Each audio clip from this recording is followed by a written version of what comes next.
안녕하세요. 저와 친정을 우습게 본 전 남편의 코를 짓뭉개준 40대 여성입니다. 저는 전 남편에게 뒤통수를 맞았어요. 아무리 흉흉한 세상이라지만 다른 사람도 아닌 남편이란 작자에게 배신당할 줄은 꿈에도 몰랐죠. 평소 사연 튜브의 애청자인 제가 댓글들을 훑어볼 때면 이곳 분들은 사연자의 억울함과 아픔에 공감을 많이 해주시더라고요. 부끄러움을 무릅쓰고 저도 마음을 조금이나마 위로받아 보고자 배신감 가득했던 당시의 사연을 털어놓아 봅니다. 저는 26살의 나이에 3살 많은 남편과 결혼했어요. 남편과 저는 각자 다른 대기업을 다녔는데 제 회사 상사의 주선으로 만나 인연이 되었죠.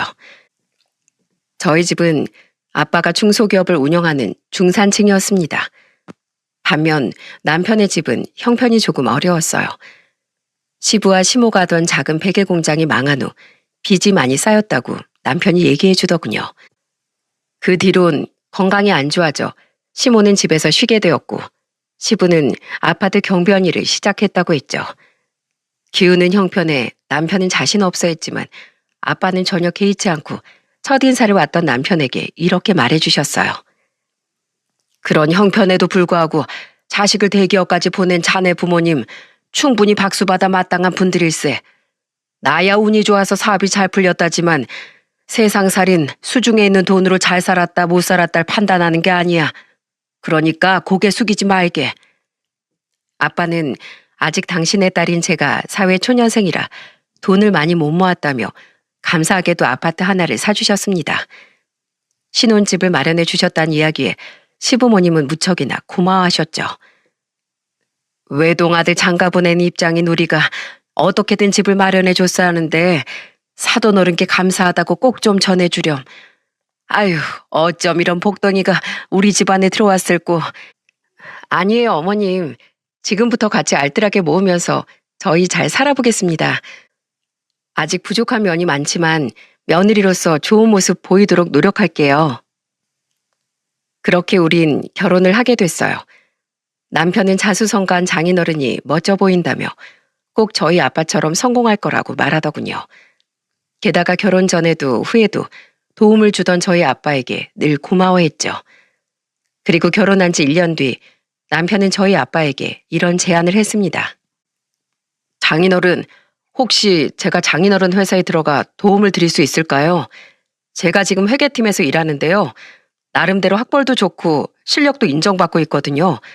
월급은 다른 직원들이랑 똑같이 주셔도 상관없어요. 장인어른께 도움이 될 수만 있다면 그것만으로도 전 좋거든요. 정말인가? 자네 같은 인재가 와준다면야 나야 얼마든지 환영일세. 우리 선영이나 자네 처제나 내 회사 일에 영 관심이 없어서 걱정이었는데 자네가 와서 열심히 해준다면 내 자네에게 회사까지 기꺼이 물려주고 싶어. 회사를 저한테요? 그래, 나도 언젠가 나이 먹고 은퇴할 거 아닌가. 내 청춘을 다 바친 회사를 다른 사람에게 넘겨줘야 하나. 나중에 큰 기업에 팔아야 하나 걱정이 태산이었는데 사위인 자네가 이어받아준다면 그것보다 좋은 일이 없지. 물론 자네가 회사를 잇기에 적합한 사람인진 조금 두고 봐야겠지만 말일세. 아무튼 우리 회사에 와준다고 해서 정말 고맙네. 내 아주 든든해. 남편의 말에 아빠는 크게 기뻐하며 남편에게 놀라운 말을 해주셨어요. 예상치 못한 말이었는지 남편은 입을 떡 벌리며 연신 감사의 인사를 했죠. 남편은 아빠 회사 회계 담당 부서로 이직을 한 뒤 정말 열심히 일했습니다. 당신 오늘도 늦었네. 임신한 아내 혼자 너무 쓸쓸했다고. 미안해. 장인어른 회사라고 생각하니까 일을 대충 할 수가 없겠더라고. 회사 설립됐을 때부터 회계는 어떻게 처리했는지, 그동안 문제가 있던 곳은 없었는지 꼼꼼히 살펴보다 보면 하루가 그냥 가버린다니까. 회계뿐만 아니라 전반적인 회사 일도 다 파악하고 싶어서 장인어른 따라다니면서 열심히 귀찮게 굴고 있어. 우리 아빠 정말 좋아하셨겠는데? 다른 집 형제 같으면 서로 내가 물려받겠다고 난리였을 텐데 우리 집 딸들은 왜 자기 회사에 관심이 없냐면서 엄청 서운해하셨거든. 아빠는 그런 남편을 기특하게 여기고 좋아하셨습니다. 저야 애초에 디자인을 전공했으니 아빠 회사 분야랑 전혀 달라서 아빠 회사에 관심 없었고 제 동생은 저보다 훨씬 똑똑했어도 귀찮을 것 같다면서 회사를 물려받기 싫어했었거든요. 아빠는 친척 모임을 갈 때마다 항상 남편을 자랑하셨어요. 우리 사위 아주 훤칠하죠? 생긴 것만 그런 게 아니라 무려 우리나라 세 손가락 안에 드는 명문대 출신입니다. 그뿐이게요. 잘 다니던 대기업 연봉도 뒤로하고 장인회사 돕겠다고 달려온 기특한 사람이에요. 회사 일엔 또 얼마나 열심인지 남들보다 제일 일찍 출근하고 가장 늦게 퇴근합니다. 아주 열아들 안 부럽다니까요. 회사 일뿐만 아니라 남편은 친정 식구들에게도 굉장히 잘했습니다. 저도 잘 안 챙기던 친정 부모님 결혼기념일에 콘서트 티켓을 선물하고 부모님이 건강검진을 받는 날이면 내시경을 할 땐 보호자가 있어야 한다며 기어코 차를 끌고 모시고 갔다가 또 모시고 돌아왔죠. 결혼한 지 3년 뒤 큰아들을 낳고 2년 뒤 작은아들을 낳으며 제가 육아에 지쳐 있을 땐 애들만 데리고 혼자 친정에 다녀오기도 했어요. 나 없이 애들 데리고 친정에 간다고? 힘들지 않겠어? 괜찮아. 당신 복직 가고 나서 애들 보랴 일하랴 살림까지 신경 쓰느라 많이 피곤했잖아. 내가 오전에 미리 집안일 싹 다 해놨으니까 오늘은 아무것도 하지 말고 집에서 푹 쉬어. 장인 장모님이 우리 애들 많이 보고 싶어 하시는 눈치인데 가서 좀 보여드리려고. 겸사겸사 처제 컴퓨터 저번부터 문제 있어 보이던데 그것도 좀 봐주고. 자신도 저처럼 일 끝나면 집에 와서 육아하느라 정신 없었으면서 남편은 주말에 몇 번이나 혼자 친정을 다녀왔어요. 그런 남편에게 정말 고마웠습니다. 때문에 저 또한 시댁에 더욱 좋은 며느리가 되려고 노력했죠. 시댁은 같은 서울에 있던 친정과 달리 2시간 정도 떨어진 경기도 끝자락에 있었는데 자주는 아니어도 한 달에 한 번은 남편과 애들을 데리고 꼬박꼬박 방문했어요. 시부모님은 절 볼 때마다 백년 손님 대접하듯 반겨주셨습니다. 아이고, 우리 며느님 오셨어? 우리 예쁜 손주들도 왔구나. 얼른 들어오너라. 요즘 시대에도 며느리 시집살이 시키는 시부모가 그렇게 많다던데 저희 시부모님은 제 손에 물 한 방울 묻히지 않으려고 하셨어요. 괜히 돈 많은 친정 때문에 눈치를 보시는 것 같아 그럴수록 저는 더더욱 옷소매를 걷어붙이며 일손을 돕곤 했죠. 한 번은 시댁이 워낙 오래된 집이라 집이 너무 낡았다며 한탄하시기에 전 남편과 상의 후 한 달간 시부모님을 모시고 살며 집 내부를 싹 수리해드리기도 했어요. 그런데 시부모님은 처음엔 굉장히 고마워하더니 나중엔 점점 명품을 사달라던가 사고 싶은 가전이나 가구가 있다며 현금을 몇 번이나 보태달라는 등 지나친 요구를 계속해서 하시더군요. 힘들게 사셨던 걸 아는지라 몇 번은 좋은 마음으로 해드렸는데 요구가 잦아지니 이건 아니다 싶어 조심스럽게 한 말씀을 드렸어요. 어머님, 죄송한데 저희도 부자가 아니에요. 저희 아빠가 저랑 동생한테 미리 재산을 좀 증여해 주셔서 저희 부모님이 주신 도움으로 남들보다 조금 여유롭게 살고 있는 거라 그렇게 자주 두 분께 뭔가를 해드릴 수 있는 형편이 안 돼요. 저번에도 아범한테 차를 바꿔달라고 해서 바꿔드렸잖아요. 사실 그때도 9천만 원 넘는 외제차 사달라고 하셔서 얼마나 당황했었는데요. 물론 그만한 차로 바꿔드리지 못했지만 이젠 저희도 힘들어요. 넌 무슨 말을 또 그렇게 서운하게 하니? 미안하다 미안해. 그냥 못 들은 걸로 해라. 나랑 네 시애비가 평생 너무 없이 살아서 좋은 걸 보니까 괜히 나도 갖고 싶어져서 그랬다. 아휴, 우리 형편에 무슨 돈 없으면 죽어야지. 시모의 말에 자신들을 불쌍한 사람으로 포장하려는 의도가 다분히 보이더군요.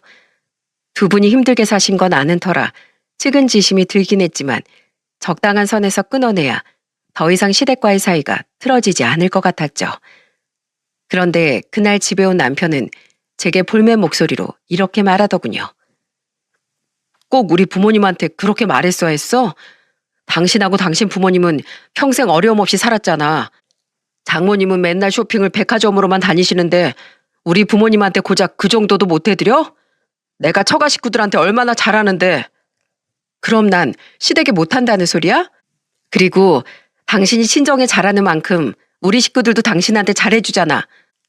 엄마랑 아빠는 맨날 당신한테 밥 사줘, 명품 옷 사줘, 골프 회원권 끊어줘. 우리가 드리는 것보다 주시는 게 훨씬 많잖아. 아니, 내 말은 그런 게 아니라 따지고 보면 우리 이렇게 여유롭게 사는 거 다 우리 부모님 덕분인데 친정돈 받아다가 시부모님께 드리자는 말밖에 더 돼? 친정에 돈 많은 게 죄야? 우리 부모님도 고생 많이 하셨어. 그 많은 재산 꽁으로 얻은 거 아니라 말이야. 알았어. 미안해. 내가 괜한 말했다. 딱히 반박할 말이 없는지 남편은 풀이 죽은 채 씻으러 들어가 버렸어요. 워낙 친정과 우리 가족한테 잘하는 사람이었던 걸 알기에 저도 마음이 좋진 않더군요. 그래서 차마 시댁을 딱 잘라내지 못하고 명절이나 생신 때라도 좋은 선물과 넉넉한 용돈을 챙겨드렸습니다. 시부모님은 못내 아쉬운 기색이었지만 그래도 제 눈치를 보며 더는 요구를 못 하시더라고요. 저는 그런 시부모님의 눈치를 애써 모른 척하며 설거지와 음식에만 열중했죠. 시댁 때문에 작은 문제가 있긴 했지만 이 외엔 모든 게 완벽하다 싶을 정도로 우린 사이가 좋았습니다. 남편은 여전히 친정에 살가운 사이였고 아빠의 회사 일에도 열심히 했죠. 아이들도 아픈 곳 없이 착하고 건강하게 자라주고 있었어요. 저는 견고한 우리 가족의 행복을 깰 존재는 아무것도 없을 거라고 생각했습니다. 하지만 행복의 울타리를 부수어버린 건 다른 사람이 아닌 바로 남편이라는 놈이었어요. 결혼한 지 16년이 흐른 어느 날 저는 아빠에게 충격적인 전화를 받게 되었죠. 선영아, 일하니? 네, 외근 나갔다가 이제 회사 들어가려고요. 근데 이 시간에 무슨 일이세요? 놀라지 말고 듣거라. 강서방이 사고를 쳐도 아주 크게 쳤다. 그것도 그냥 사고가 아니라 내 뒤통수를 단단히 후려쳤어. 네? 애들 아빠가 뭘 어쨌다고요? 처음엔 아빠의 말이 잘 이해가 되지 않았어요. 서로 그렇게 죽고 못하는 장인과 사이사였는데 갑자기 남편이 아빠의 뒤통수를 쳤다는 말이 와닿았겠습니까? 그리고 이어진 아빠의 말은 저에게 엄청난 충격을 안겨주었어요. 얼마 전에 우리 회사 회계팀에 경력직 사원이 한 명 들어왔다. 강서방이 팀장으로 있는 팀 말이야. 아직 입사한 지 한 달도 채 안 됐어. 근데 오늘 나한테 슬그머니 와서 증거 자료들을 잔뜩 보여주며 뭔가 이상하다고 하더구나. 아무리 계산해봐도 금액이 맞지 않아서 강서방한테 자료가 잘못된 것 같다고 했더니 처음 들어와서 아무것도 모르면 그냥 시키는 대로 하라고만 하더라는 거야. 팀 내 다른 사람들한테도 물어봤는데 원래 이 회사에선 그렇게 처리하니 신경 쓰지 말라고만 했대. 그런데 아무리 생각해도 이건 강서방이 회사 자금을 빼돌리는 것 같아서 찝찝한 마음에 내게 달려왔다고 하더구나. 아무래도 그 팀 직원들이 전부 다 한통속인 것 같았대. 회사 자금을 빼돌렸다고요? 그래. 그래서 내 자료를 꼼꼼하게 살펴보니까 정말 그놈이 장난질을 해놨더라고. 전부터 그래왔다고 하니 그 전에도 그렇게 뒷돈을 챙겨 먹은 모양인데 증거가 될 만한 자료를 다 지워놨더라. 급하게 그놈이랑 회계팀 직원들 사무 컴퓨터를 싹 다 뒤져봤는데 증거를 못 찾았어. 말도 안 돼. 아범은 뭐래요? 무릎 꿇고 빌기라도 했어요? 빌긴 무슨. 그놈 반응 보고 내가 기가 차서 돌아가실 뻔했다. 이번엔 그냥 자기가 실수한 거고 그전엔 그런 적 없다고 오리발을 내밀더라고. 장인어른, 저 강소노예요. 저 장인어른 사위라고요. 제 회사가 될 회사 자금을 제가 왜 빼돌렸겠어요? 이러면서 뻔뻔하게 나오는데 증거가 없으니 환장하겠더구나. 그래서 일단 회사 일 봐주던 변호사 통해서 고소부터 했어. 너도 빨리 알아야 할 것 같아서 이렇게 전화한 거다. 그놈은 우선 회사에 못 나오게 해놨어. 그 인간이 빼돌린 돈이 얼만데요? 그건 이제부터 경찰이 수사해봐야 알 수 있겠지. 100번 양보해서 사람이 잠깐은 돈 욕심에 눈이 멀 수 있다고 쳐도 그놈 태도가 너무 괘씸해서 내 용서해 줄 수가 없구나. 우선 나 바쁘니까 그렇게 알고 있어라. 이만 끊으마. 그렇게 전화를 끊고 회사로 들어가 일을 마무리하는데 도저히 일이 손에 잡히지가 않더라고요. 친정 부모님이 우리를 얼마나 도와줬는데 그걸로 모자라 딴 주머니를 차다녀. 당장 집에 가면 이 인간을 요절부터 내야겠다 싶었죠. 집에 들어간 전 중학교 1학년 아들에게 동생을 데리고 외갓집으로 가 있으라고 말했어요. 그리곤 거실 소파에 앉아 남편을 기다렸습니다. 낮에 회사에서 쫓겨났다던 남편은 저녁 8시가 다 돼서야 모습을 드러내더군요. 술을 마셨는지 몸에선 술 냄새가 풀풀 났죠. 전 남편을 보자마자 소파에 있던 쿠션을 던져버렸어요. 아, 당신까지 왜 이래? 왜 이래? 당신 미쳤어? 어떻게 겁도 없이 회사 돈을 빼돌려? 우리 아빠가 당신한테 얼마나 잘해주셨는데 그딴 짓을 하냐고. 얼마나 해먹었어? 그 돈 다 어딨어? 얼른 회사에 돌려놓고 죗값 받아. 나 진짜 아니라니까. 증거 있어? 없잖아. 경찰 조사 들어가도 나올 게 하나도 없다니까. 새로 들어온 직원이랑 장인어른이 뭣도 모르고 오버하는 거야. 오히려 장인어른께 서운한 건 바로 나라고. 웃기시네. 우리 아빠가 바보인 줄 알아? 그 회사를 몇 년이나 운영하셨는데 장부 하나 제대로 못 보실까 봐? 됐고, 시댁에서 자든 여관방을 잡고 자든 당장 이 집에서 나가. 우리 아빠가 해준 이 집에 당신이 있을 자리는 하나도 없어. 내가 왜 나가? 여긴 엄연한 내 집이야. 나 회사 들어가고 15년 동안 정말 충성을 다했어. 결혼하고 나서 처가에도 할 만큼 했고 잘못은커녕 잘한 일밖에 없는 내가 이 집에서 왜 나가? 못 나가. 아, 배째. 기가 막히게도 남편은 아나모인으로 나오더라고요. 술 취해서 눈은 잔뜩 풀려가지고 삿대질까지 하는 모습이 어찌나 꼴보기 싫던지 모릅니다. 너무 화가 나서 그런 남편과 잠시도 같이 있고 싶지 않았어요. 그래? 그럼 내가 나갈게. 어디 당신 잘못이 있는지 없는지 경찰이 조사해보면 다 나오겠지. 난 적어도 당신이 솔직하게 말하고 싹싹 빌면 당신 용서해 줄지 말지 고민이라도 해보려고 했어. 당신이 그런 사이도 없을 정도로 친정에 잘하고 나랑 애들한테도 지극정성이었던 거 아니까. 근데 아빠 말대로 당신은 그 태도부터가 틀려먹었어. 흥, 당신이야말로 나중에 나한테 미안하다고 싹싹 빌지나 마. 끝까지 뻔뻔한 남편을 두고 저는 짐을 싸서 나왔습니다. 그리곤 애들이 가 있던 친정으로 향했죠. 정말 억울했으면 억울하다고 호소라도 했을 거 아닙니까?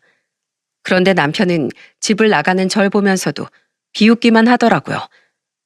입에 걸린 비웃음이 너무 싸늘해 보여 마치 낯선 사람인 것 같아 순간 등골이 오싹해졌죠. 집으로 온 제게 뻔뻔한 사위의 태도를 들은 친정 부모님과 동생은 더욱 분노했습니다. 그렇게 전 한동안 애들과 친정에서 지냈어요. 다행히 친정이 저희 집에서 그리 멀지 않아 애들이 그곳에서 학교를 등하교할 수 있었거든요.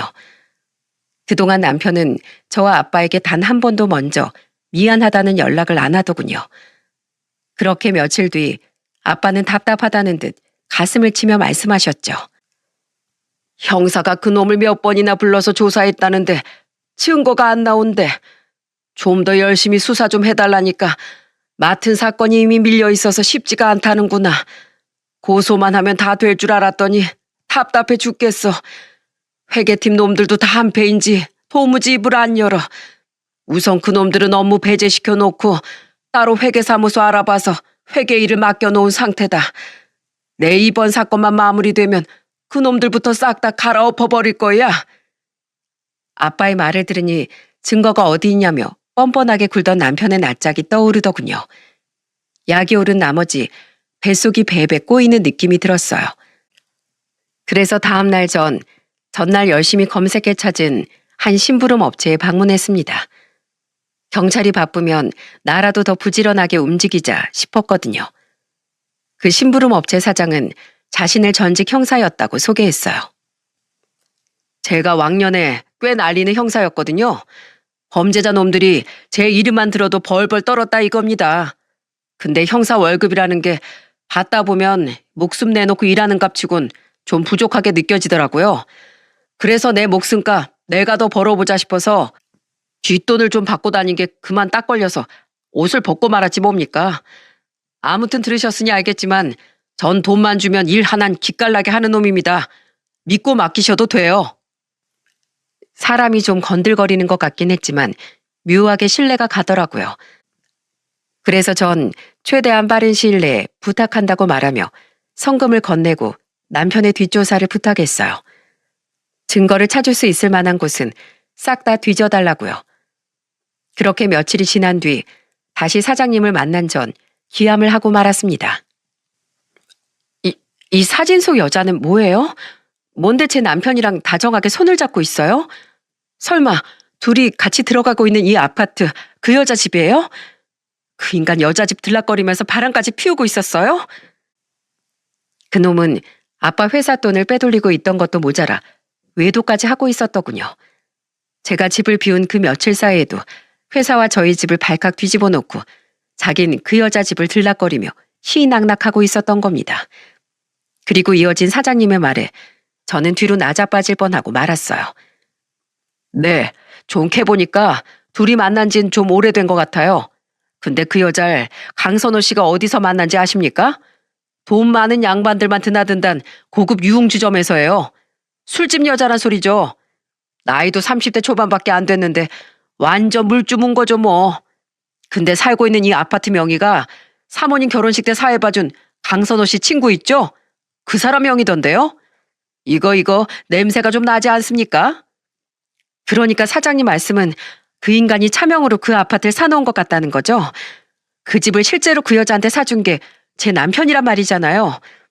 그렇죠. 서울의 아파트 하나를 떡하니 사줄 정도면 빼돌린 돈이 보통이 아닐 것 같아요. 아마 빼돌린 돈도 그렇게 차명 계좌로 들어갔을 것 같고요.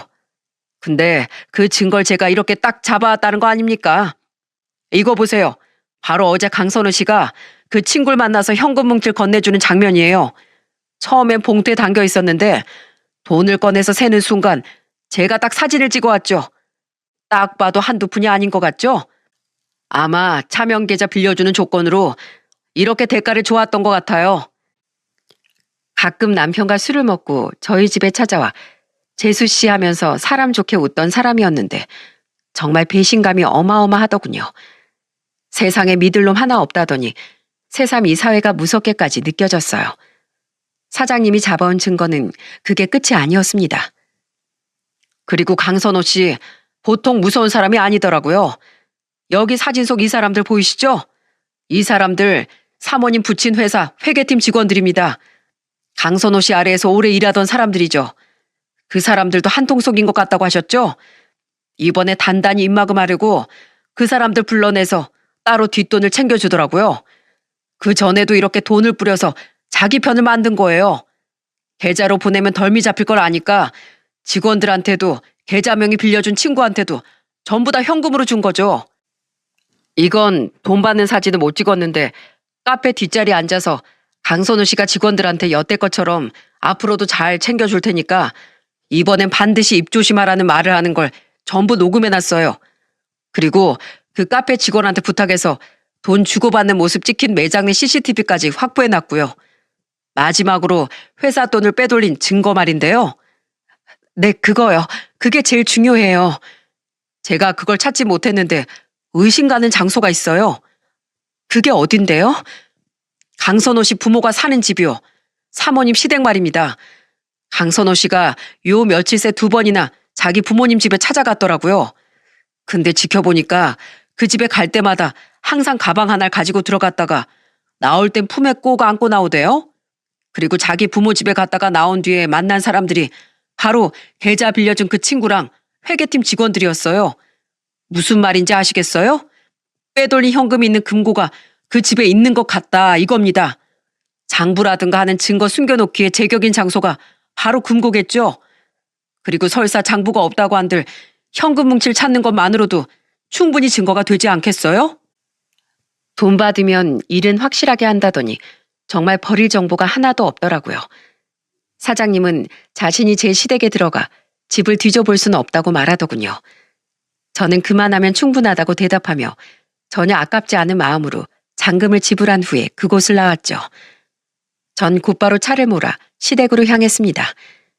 심부름 업체 사장님을 만나려 휴가를 쓴 날이라 시간이 있는 그날 아예 결판을 내버리고 싶었거든요. 그런데 뻔뻔하게도 아무도 제게 문조차 열어주지 않았어요. 분명 안에서는 인기척이 들리는데도 말입니다. 시부야 출근했다 치더라도 시모는 집에 있었을 텐데 말이죠. 그러니까 더더욱 이 집에 뭔가 있다는 확신이 들더라고요. 저는 계속 문을 두드리다가 큰 소리로 이렇게 말했습니다. 어머님, 집에 계신 거 다 알아요. 집에 없는 척 하려면 훤하게 열린 거실 창문부터 닫으셨어야죠. 누가 외출하면서 창문을 저렇게 훤히 열어놔요? 게다가 창문 통해서 안에서 돌아다니는 발소리 여기까지 다 들려요. 그래도 안 나오시겠다면 어쩔 수 없네요. 이 집 리모델링 해드리고 그동안 제가 해드렸던 것들 내용 증명으로 보내서 죄다 한번 받아내 드릴까요? 그만한 각오는 하시고 지금 저한테 이러시는 거죠? 저 지금 바로 변호사 찾아갑니다. 연다 열어. 내가 화장실에 있느라 못 봤어. 일부러 안 열어준 거 아니다. 오해 말거라. 여기까지 어멈 너 혼자 어쩐 일이야? 그제야 시모는 헐레벌떡 문을 열더군요. 사실 거짓말이었는데 말이죠. 리모델링이든 용돈 드리거나 명품 사드린 거든 차용증을 쓴 것도 아닌데 내용 증명을 어떻게 하고 돈은 또 어떻게 받아내겠습니까? 하지만 법에 무지했던 시모는 무작정 변호사라는 말을 듣고 겁을 먹었던 거죠. 저는 그런 시모에게 콧방귀를 끼며 남편이 이 집에 친정 물건을 가져다 놨다고 말했어요. 네 친정 물건이 여기 왜 있어? 있을걸요? 제가 천천히 한번 찾아볼게요. 아이고, 우리 집을 네가 왜 뒤져? 시모는 저를 붙잡으려고 했지만 70줄에 접어든 노인이 어떻게 저를 이기겠어요? 저는 시대간을 이잡듯이 뒤졌습니다. 그러던 중 저는 창고처럼 쓰던 골방에서 뜬금없이 놓인 장롱 하나를 발견했어요. 평소 시댁에 와도 골방 들어갈 일이 없으니 그런 장롱이 있는지 전혀 몰랐었죠. 아니나 다를까 장롱을 열어 엉성하게 덮여있던 이불을 걷어내니 그곳에 금고가 떡하니 놓여있더군요. 아이고, 나 몰라. 이걸 어째? 어머님, 이거 비밀번호 뭐예요? 난 몰라. 맨날 선호가 만졌지. 난 열어본 적도 없어. 아, 그러니까 애들 아빠 금고가 맞단 소리네요. 어? 그게 그러니까? 어쩜 저렇게 속이 투명히 보이는지 헛웃음이 다 나더군요. 금고를 발견한 것만으로도 큰 수확이다 싶었는데 전 혹시나 싶어 평소 남편이 쓰던 비밀번호를 몇 개 눌러봤어요. 하지만 전부 다 틀려서 포기하려던 와중 불현듯 예전 남편이 했던 말이 떠오르더군요. 비밀번호 설정할 때 길게는 만들어야 되는데 외우기 힘들 것 같을 땐 뒤에 자신은 무조건 1이나 0을 몇 번 덧붙인다는 말입니다. 그렇게 여태 쳐봤던 비밀번호들 뒤에 1과 0을 붙여 다시 눌러보는데 맙소사 그중 하나가 정말 들어맞는 게 아니겠어요? 시모는 금고를 연 저를 보며 더더욱 경악을 했고 저는 씩 웃어 보이며 이렇게 말했죠. 하늘이 돕나 봐요. 조강 지쳐두고 외도하고 자길 그렇게 예뻐해준 장인을 배신한 그놈 얼른 벌받게 하라고요. 금고 안에는 엄청난 돈다발이 들어있었습니다. 그리고 제일 구석엔 작은 USB가 놓여 있었죠. 안 봐도 알겠더라고요. 그게 바로 남편이 숨겨둔 증거라는 걸 말입니다. 저는 남편의 사건 담당 형사님께 전화를 걸어 증거를 찾았으니 지금 당장 와줄 수 있냐고 부탁드렸어요. 다른 것도 아니고 결정적인 증거라는 말에 형사님은 즉시 오겠다고 말씀하시더라고요. 마침 다른 사건 조사차 시댁에서 30분밖에 떨어지지 않은 곳에 있었다며 형사님은 거의 날아오듯 도착하셨어요. 저는 형사님에게 그 금고를 보여주며 그 안에 있던 USB와 함께 뒷조사를 해서 모은 모든 자료를 건네드렸죠. 어차피 따로 이혼 소송했을 상간녀에 대한 자료는 한 개씩 더 심부름업체 사장님이 복사해 주셨으니까요. 제 감시 때문에 남편에게 전화도 못하고 있던 시모는 발을 동동 구르다 절 노려보며 이러더군요. 아이고, 이 일을 어째. 우리 선우 큰일 났네. 큰일 났어. 어머마, 그래도 네 남편인데 어떻게 이렇게 모지게 굴 수가 있니? 응? 먼저 아범하고 대화를 좀 해봤어야지. 아범이 그동안 너한테 얼마나 잘했어. 사돈들한텐 또 어떻고? 그럼 저는요? 저도 충분히 잘했어요. 며느리가 시가에 잘하는 건 당연한 거고 사이가 처가에 잘하는 건 상 받아야 하는 일인가요? 분명 털어놓을 기회를 줬는데도 뻔뻔하게 나온 건 그 인간이에요. 게다가 절 두고 술집 여자랑 두 집 살림까지 하고 있던 인간을 제가 왜요? 어머님도 저한테 그러시면 안 되죠. 저한테 미안한 마음이라도 있었으면 적어도 오늘 문은 열어줬었어야죠. 그 인간이 절대 저한테 문 열어주지 말라고 했죠? 금고 들킬까 봐요. 그동안 잘해드릴 땐 그렇게 우리 며느리 하더니 아주 그 부모의 그 아들이네요. 우린 이제 두 번 다시 볼 일 없을 겁니다. 안녕히 계세요. 저는 뒷일은 형사님께 맡긴 채 먼저 시댁을 나왔습니다. 그리곤 곧바로 회사에 있던 아빠를 찾아가 그놈은 이제 끝장이라고 말씀드렸어요. 그런데 아빠는 증거를 찾은 것보다 그놈이 바람을 피우고 있었다는 데 꽂혀 길길이 화를 내시더라고요. 내가 그렇게 잘해줬는데 감히 내 딸을 두고 바람을 피워? 제가 그런 한심한 인간이랑 살았다는 게 안 믿겨져요. 심지어 뒷조사해준 사장님 말이 녹음은 못했는데 둘이 한 대화를 들어보니까 몇 년 더 그렇게 헤쳐먹다가 저랑 이혼하고 그 여자랑 재혼할 작정이었나 보더라고요. 아빠 회사를 물려받을 거란 생각은 진즉에 적고 회사 자금을 최대한 많이 빼돌려서요. 진짜 미친 인간 아니에요? 아빠처럼 성공하고 싶다더니 성공한 범죄자를 꿈꾸고 있었을 줄 누가 알았겠어요? 안 되겠다. 그놈 어디 있냐? 아직 경찰서에 안 불려갔지? 제가 준 자료 토대로 조사부터 해야 되니까 아직 경찰이 부르진 않았을 거예요.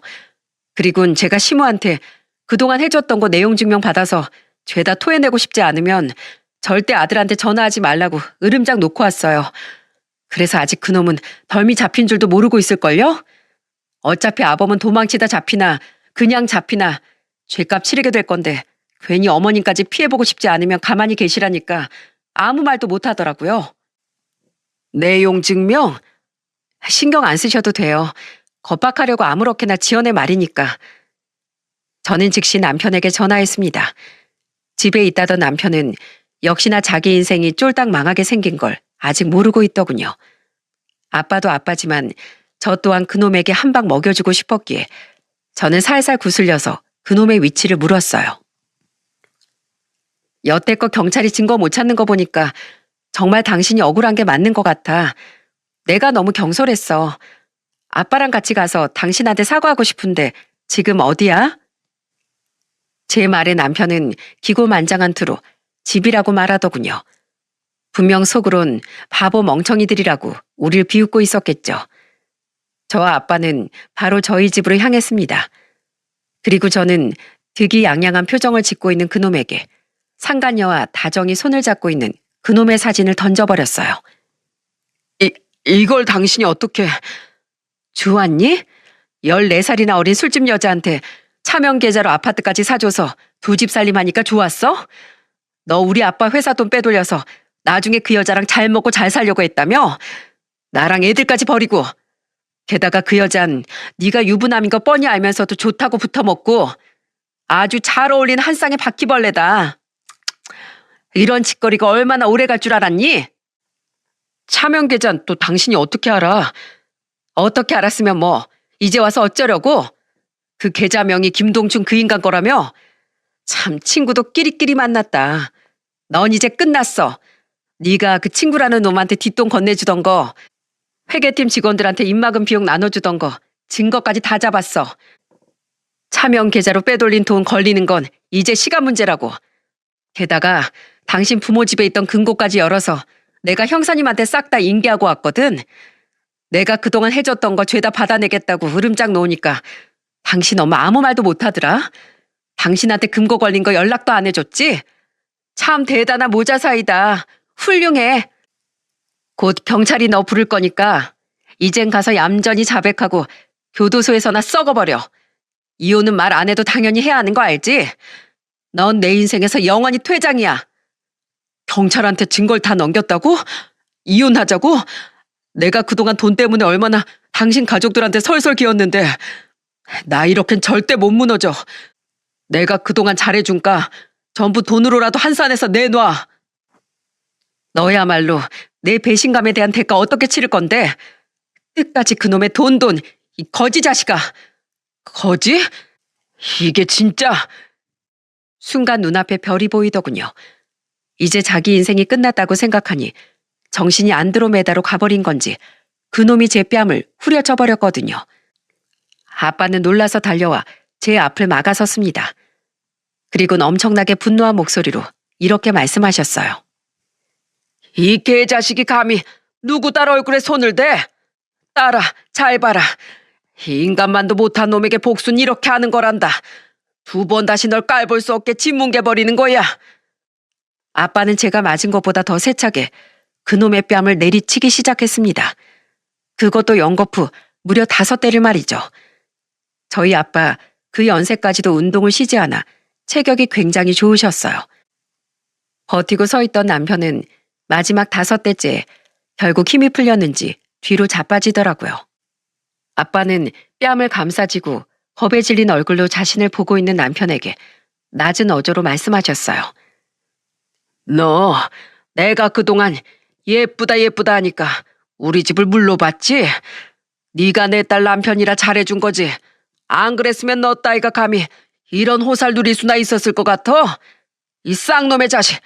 복덩이를 주워갔으면 감사합니다 하고 평생 떠받들고 살아도 모자랄 판에 감히 내 딸을 배신해? 내 회사 자금을 빼돌리고 바람을 피워? 돈이 없던 놈이라 돈을 고작 술집 여자랑 붙어먹는 일에밖에 못 쓰나 본데 내가 돈을 어떻게 쓰는 건지 똑똑히 가르쳐주마. 내가 그동안 너 때문에 업무적으로 회사가 피해본 거 전부 손해배상 청구할 거고 우리 회사에서 빼돌린 돈까지 전부 못 회내면 교도소에서 나와서라도 평생 나한테 그 돈 갚으면서 살아야 할 거다. 내가 돈 주고 사람 써서 도망 못 가게 네 놈 끝까지 쫓아갈 거거든. 장인어른, 제가 잘못했습니다. 저 그동안 잘했잖아요. 한 번만 용서해 주시면. 버스 이미 떠나갔어 이 자식아. 용서를 구할 거면 적어도 계집질 하지 말았어야지. 너 내 딸 눈에 피눈물 내고 앞으로 네 놈만 편히 살 생각 추호도 하지 마라.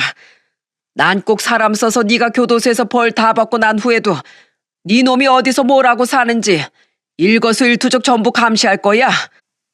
넌 그렇게 내 딸이랑 내 손주들한테 평생 접근도 못할 거고 여잔 꿈도 못 꿔. 넌 평생 일만 하면서 내 돈부터 다 갚아야 할 거야. 알았어? 그렇게 전부 끝난 뒤에도 난 내 인생을 걸고 네 놈 인생 망가뜨려 버릴 거야. 도망이라도 쳤다간 내가 지구 끝까지 쫓아가서 다시 끌고 올 거라고. 알았어? 이게 그동안 널 아꼈던 우리 가족이랑 내 딸을 배신한 대가야. 장인어른, 잘못했습니다. 제가 정말 잘못했습니다. 네가 잘못한 건 나도 알아. 다른 쪽 뺨따기까지 날아가고 싶지 않으면 당장 네 짐 챙겨서 이 집에서 꺼져. 그 술집 개집 집에 가든 거지 같은 네 부모 집에 가든 꺼져버리라고. 저 그렇게 무서운 아빠 모습은 난생 처음 봤어요. 늘 가족에겐 다정한 아빠라 몰랐는데 한 번 화가 나니 정말 오금이 저릴 정도로 무섭더라고요. 그러니 남편은 오죽했겠습니까? 남편은 거의 오줌이라도 지를 기세로 벌벌 떨며 방에서 옷가지들을 챙기더니 주랭랑을 쳐버렸죠. 그리고 남편이 나가자마자 저는 한 번 더 당황하고 말았어요. 소파에 털썩 주저앉은 아빠가 도려 눈물을 보이셨거든요. 아빠, 울고 싶은 건 널 텐데 내가 이런 모습 보여서 미안하구나. 그냥 가슴이 아파서 그런다. 내가 정말 친아들처럼 아껴준 놈인데 정말 온 마음으로 정을 줬는데 어떻게 그렇게 깜쪽까지 뒤통수를 칠 수 있냐. 아무리 오래 살았어도 사람 마음이란 참 알다가도 모르겠구나. 저는 그런 아빠를 끌어안고 달래드리다 결국 함께 눈물을 터뜨리고 말았어요. 아빠도 저도 믿었던 만큼 그놈에 대한 배신감이 너무 컸던 거죠. 이후 저는 애들을 데리고 다시 그 집으로 돌아왔어요.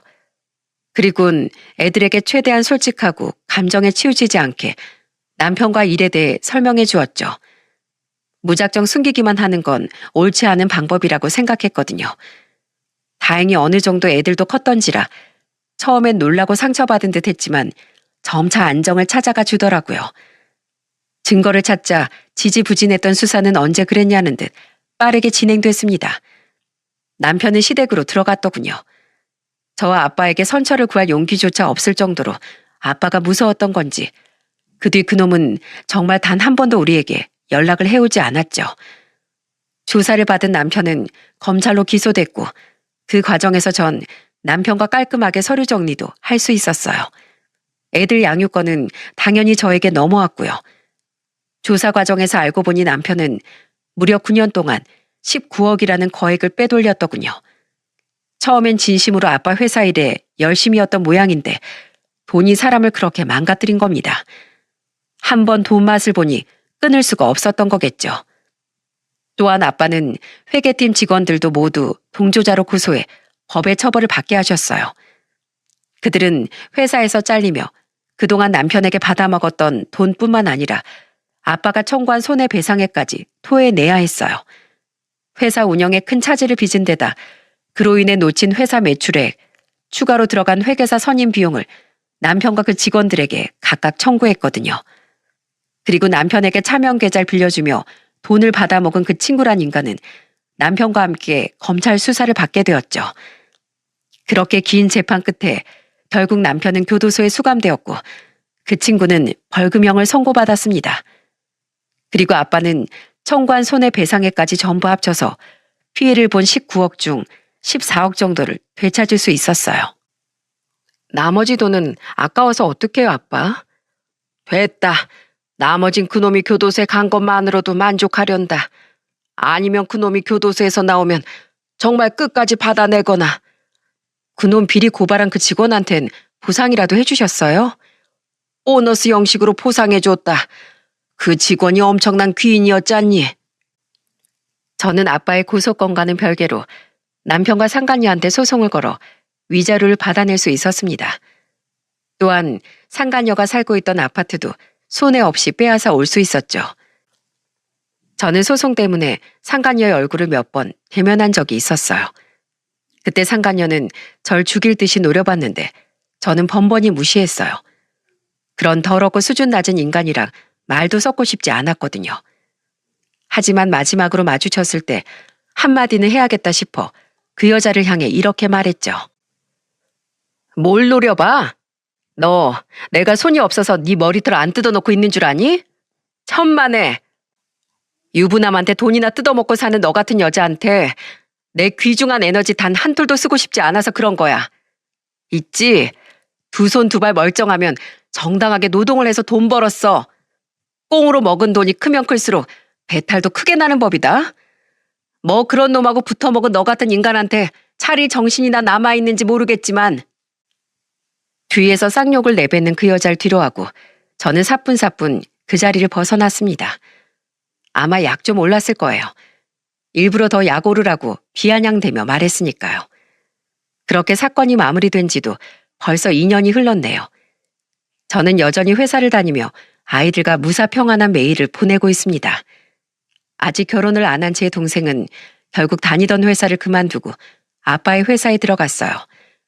엄한 놈에게 회사를 물려주려다 뒤통수 세게 맞은 아빠를 보고 또 그런 일을 당하느니 그냥 자기가 좀 피곤하게 살고 말겠다고 말했거든요.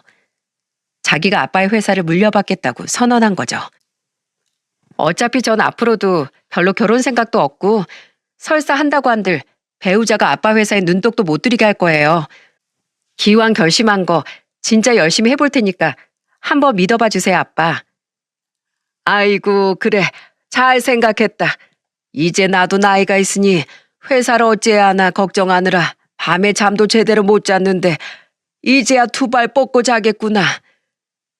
아직도 저희 가족은 그놈 얘기만 나왔다 하면 날이 새는 줄도 모르고 가루가 되도록 까곤 합니다.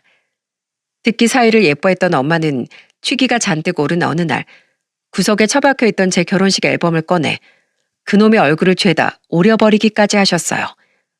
다행히 애들은 그 모습을 보지 못했지만 그 정도로 엄마도 배신감이 크셨던 거겠죠. 그놈이 출소하면 아빠가 정말 사람을 써서 그놈을 추적할진 잘 모르겠습니다. 그땐 어떻게든 그놈을 공포에 질리게 하려고 세게 말씀하신 것 같은데 사실 저희 아빠 그렇게 무섭고 독한 분이 아니시거든요. 하지만 아빠가 그런 행동을 하지 않으시더라도 그놈이 아빠가 자기를 감시하고 있는지 아닌지 어떻게 알겠습니까? 그렇게 그놈은 자식들 앞에도 나타나지 못한 채 평생을 겁에 질려 살아가겠죠. 언제 아빠가 돈을 받으러 갈지 모르니까요. 그리고 돈만 밝힐 줄 알지 제대로 된 사과 연락 한 번 없던 시부모는 꽤 긴 시간 동안 외아들의 옥바라지를 하며 살아가겠네요.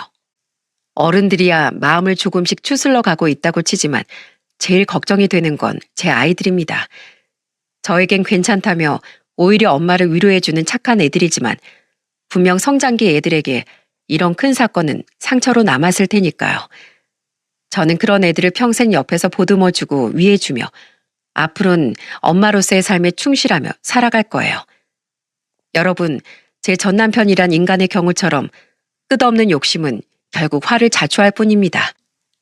이 당연한 이치를 욕심에 눈이 멀어 까먹고 마는 어리석은 사람들이 많더군요. 혹시 주위에 그런 바보 같은 사람이 보이면 제 사연 속 전남편의 처참한 최후에 대해 꼭 이야기해 주세요. 탐욕에 눈과 귀가 멀어버린 사람들이 과연 그 이야기를 귀담아 들을지 모르겠지만 한 사람이라도 정신 차릴 수 있다면 그것만으로도 제 사연엔 귀한 가치가 부여될 것 같네요. 눈을 녹이는 따뜻한 봄이 오기 전 꽃샘추위가 기승을 부리는 요즘이니 모두 건강에 유의하시길 바랍니다. 그럼 전 이만 사연을 마치고 다시 사연튜브의 애청자로 돌아가 보겠습니다.